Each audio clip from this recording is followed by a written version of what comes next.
ఈ సృష్టిలో శత్రువు ఎవరైనా ఉంటే అది ఎవరు అంటే మీకు మీరే. మిగతా వాళ్ళందరూ మిత్రులే. ఫ్రాంక్ గా చెప్తే కోపం వచ్చినా మనకి ఇంకెవరు శత్రువులు లేరు.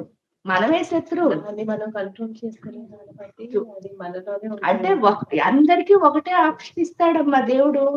మనం ఈ రెండు రకాలుగా ఆలోచించచ్చు ఒకే ఒక విషయాన్ని. ఈ విధంగా ఆలోచించిన వాడు పడిపోతాడు. ఈ విధంగా ఆలోచించిన వాడు ఎదుగుతాడు. నా ఎదుగుదల నాకు ఎందుకంటే ఎప్పుడు మన లోపల ఉన్న లోపాలను తొలగించుకుని ఎదగడమే ఇంపార్టెంట్. ఈ గురువులు ఏం చేస్తున్నారు అంటే మనలో ఉన్న లోపాలను తొలగిస్తున్నారు. అది ఏంటి అంటే మన భర్త రూపంలో రావచ్చు, పిల్లల రూపంలో రావచ్చు, తల్లి రూపంలో రావచ్చు, తండ్రి రూపంలో రావచ్చు, అత్త రూపంలో రావచ్చు, ఫ్రెండ్స్ రూపంలో ఇవన్నీ రావచ్చు. ఏంటంటే మనలోనే ఎంత కంట్రోల్ ఉంది అనేది మనను చూసుకోవడానికి చూపించుకోవడానికి